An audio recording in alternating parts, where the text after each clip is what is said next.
Hi there. Hope you're having a good day. Welcome back to session two, leadership and emotional intelligence. And this is lesson three.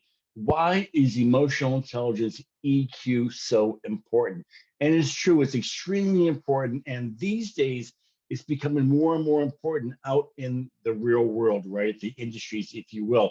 So a lot of people are now hiring based on EQ, and they are promoting based on EQ, knowing that you can learn tasks, etc. But how you handle that with people is extremely important. How you handle that in an organization. So if you're in a leadership position, you also want to be looking at through your hiring process, how do I figure out emotional intelligence? I mean, there are a lot of tests out there, conversations, a lot of interviews is always good, but you want to be looking at not so much qualifications or resume stuff, but you want to actually have that face-to-face conversation with them and get that feeling, right? See where they're at with communicating with people and being a part of people. Just having a conversation, if you will, can tell you a lot about somebody's emotional intelligence. And it is the number one factor for success.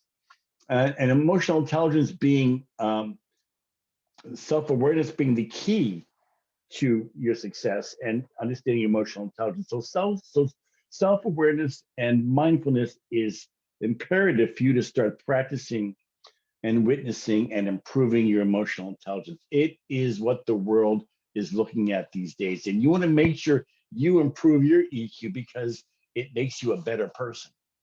It makes you a better leader. It gives you all kinds of power to achieve and accomplish what you want to achieve and accomplish.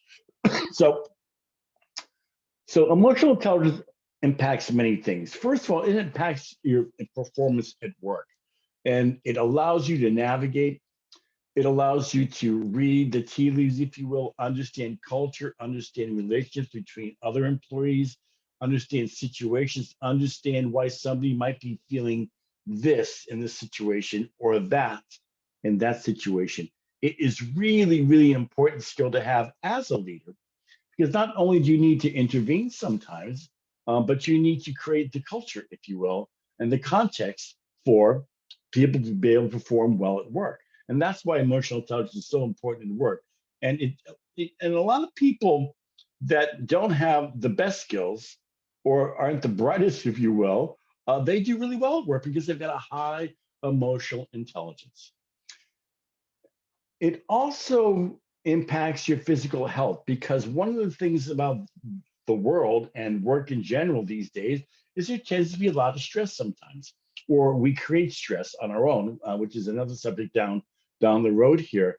But it impacts your physical health. So if you can't be in touch with your emotional intelligence and your emotions, if you will, then often you allow your stress levels to get really high, right? And it's sometimes it's almost invisible. It's like right here, I don't have time to talk. I'm too stressed out, or whatever it might be. And that really wreaks havoc with your body and with your mindset, if you will. But it raises your blood pressure is just not good. It just tightens everything up. So being present to that stress level allows you to step in and intervene with yourself, if you will. And a lot of people, there's a lot of great things out there. A lot of people run for that. Yoga is a great way. Meditation is a wonderful thing to do as well. I do all three, but you'll decide what's best for you. And it could be a hobby, it could be playing music, et cetera, et cetera. But you want to be aware that there are times when you need to say, okay, I need to do this now and forget about work or relationships or whatever's going on there. So when you start taking care of your physical health, your mental health gets much, much better, right? That's proven. And we all know it because when we've worked out or we've been in shape and we've been taking care of ourselves, we just seem to be sharper. We definitely seem to be happier. And we just tend to get a lot more done. And you don't waste as much time. You know, your moods are pretty steady, etc. And you're able to really start to bond a bit more with the people in your life, not only at work, but home, you name it, right? So because of that, your relationships start getting stronger and you're able to really work them. And I don't mean work them like manipulation, but like practice, right? Because they say relationships take effort. Well, it does, but it's got to be the right effort. You've got to be aware of what you are bringing to the table emotionally.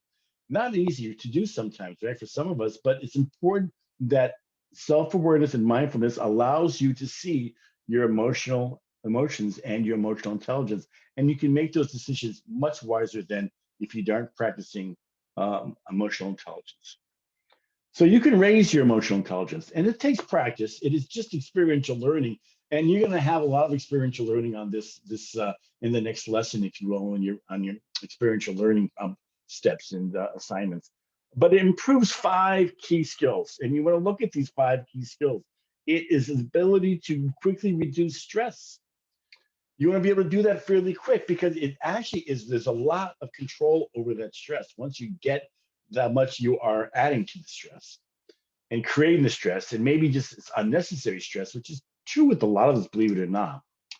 It allows you to recognize your emotions. And when you can recognize your emotions, you can manage them. You can make decisions about them. You can decide whether they're useful right now or not. I know this seems a little bit strange, but you can handle those emotions. Um, Not all the time, but you have a much better grasp on why you're there, which gives you much better grasp on getting out there and getting away from that emotion, or at least changing that emotion, if you will. Um, it allows you to connect non-verbally with other people through looks, gentle touch on the shoulder, kind look. It's strange. You start looking at how you communicate, not speaking. It's pretty impressive, right? And we all do it. And sometimes it's just a matter of sitting back and listening intently. That's a great level of communication. That says so much, right? It says that you care, you're acknowledging them, and you're taking in what they're saying and trying hard to understand it. That's a wonderful, wonderful skill to have. You want to see, you'll be able to see and use humor and to deal with stuff, tough challenges. Most of our tough challenges, if you put it into perspective and what's going on in the world, most of us have it pretty well off, right? And sometimes, again, we make these molehills into mountains when they aren't that at all. And it's a waste of energy. It's a waste of health. It's a waste of bandwidth. It's all that good stuff. So it allows you to look at things differently and handle it with a bit of humor, right, to help reduce that stress. And it definitely allows you to resolve conflicts really quickly and positively and with confidence because you can read the room, you can read the situation, you know your skills, and you know how to intervene. So it's incredibly important. Those are the five key skills that you want to be looking at and improving on when you start doing your homework. So those five key skills that you want to be witness to, again, is a matter of mindfulness and self-awareness. You want to be practicing mindfulness, being present as best as possible. Again, the homework assignment will help you practice that as well. So it's pretty powerful stuff. So we're going to get into that in the next session when we get into the experiential learning. But right now, you can start witnessing your emotions and situations. And if nothing else, just right now, start doing that. This makes me angry. Okay, got it. This makes me happy. Okay, got it, etc. That's all you need to do right now. To start realizing that you have control over your emotions. You have control over growing your emotional intelligence. That's it. I'll see you in the next session. Have a great, great day. And I'll talk to you all soon. Thanks.